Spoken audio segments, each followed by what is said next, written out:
Come in.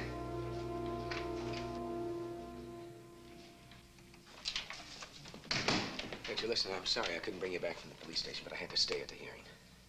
What happened? Well, Look, I can't go into all that right now. I didn't mean to be nosy. Oh, well, I understand. Come on. Sit down. Rachel, I want you to tell me everything that happened at that meeting with your uncle. I mean, this man, Chandler. Well, there's nothing much to tell. He said he was sorry for what he did, for sneaking into the hospital. He what? He apologized. And? And what? What else? I mean, you were in that room over 5 minutes. What else did he say? Well, he went on about how he'd made lots of mistakes and things were going to be different, and I was the only one left in his family and things like that. Was that all?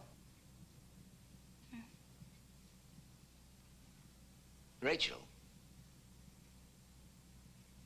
Well, of course, we argued a lot. He wanted to take me back to the farm. And he kept saying stuff about how nice it was going to be and how I'd like his sister and about my animals and how I'd miss them and things like that. Oh, I see. You just, I suppose you said no thank you. I don't want to go back with you, though, but thank you. And then that was that, huh? Not exactly. I just told him I wouldn't go back with him, no matter what. And that if he made me go back, I'd just run away, and no matter how many times he brought me back, I'd run. Well, that's ridiculous.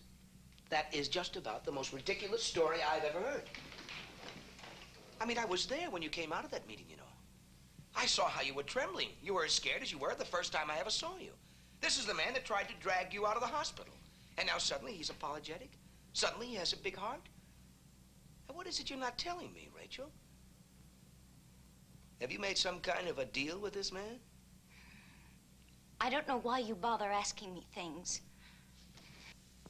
You never believe what I say. Nobody ever believes anything I say. Where are you going? May I ask your permission to go back to my room now? No, you may not have permission to go back to your room. Now, listen to me, Rachel. You've got to stop acting like a child. Now, if this Chandler man threatens you in any way to keep you from telling me the truth about that meeting, you have to let me know. It isn't right for you to keep information back from someone that's trying to help you. That's wrong. Wait a minute. Come on.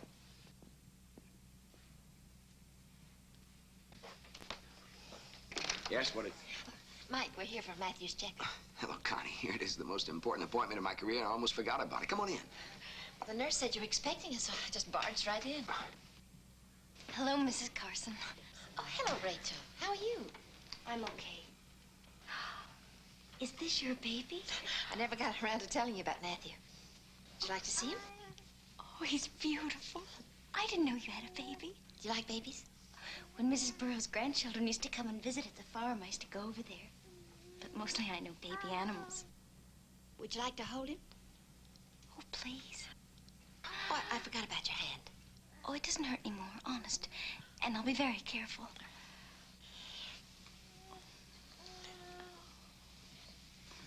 Hello, Matthew.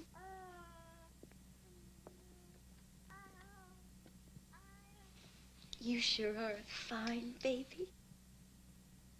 Say, how would you like to learn how to ride a real horse? And you wouldn't have to be afraid, because I'd hold on to you real tight. And we'd just walk around nice and easy.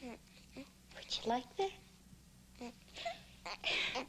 Maybe we could see some baby chickens and some baby rabbits. Hey, he's talking to me.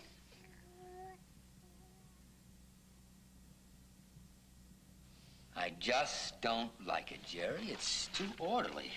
Well, I can break it up for you, Mr. Carson, but there isn't much time. Well, we're just going to have to take that chance. I've been thinking about shaking up the makeup on it anyway. I'd like to see a lot more two-column heads and a lot more art on page 1.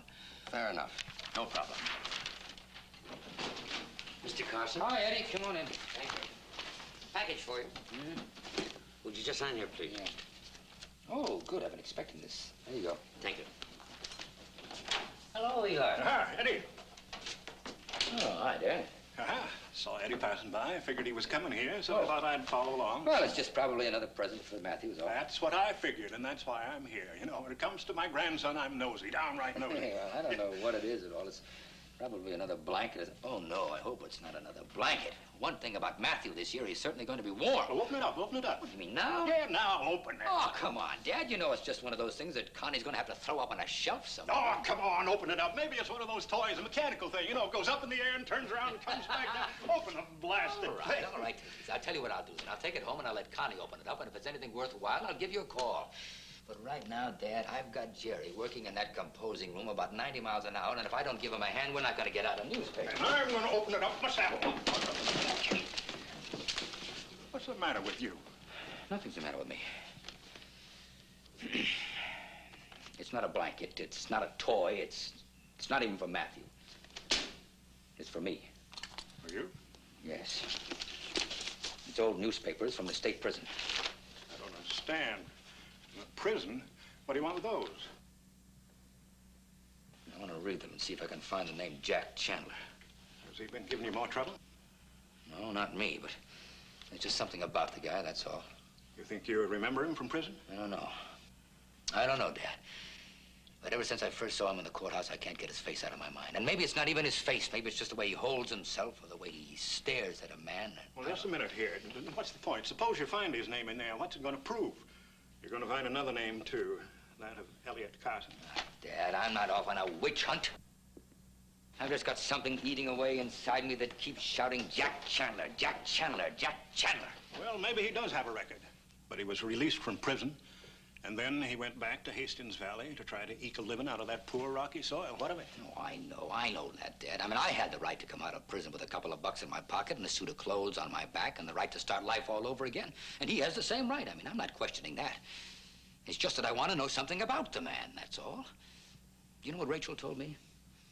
She said that when she was a kid, her aunt went away for a weekend. She said she went to visit a cousin up in Charlestown. Oh, the state prison. That's right, the state prison. And when she came back, she had Jack Chandler in tow, and they were married. And Rachel said that Chandler didn't even have a suitcase. He just had the clothes on his back. Rachel's a terrified little girl. What do you mean? You think she's trying to hide something? I didn't say that. But to a young child, a stranger in a house is a big thing, a big event. And as Rachel thinks back on that, she sees Chandler sort of hovering over her, as he did then. Maybe. I don't know. All I know is that I gotta follow this thing through to the end. Because I've seen that man before, Dad.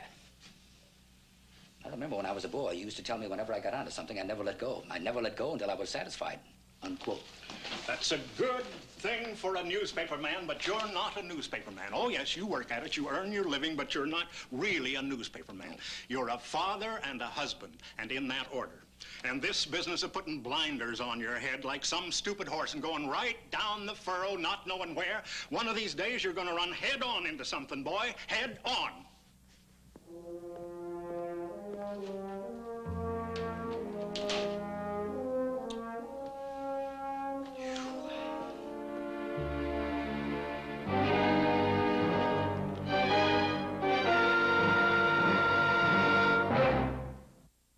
Preview from the continuing story of Peyton Place. You can't just make up your mind about a thing like this without discussing it with me first. I did have something I wanted to say to you.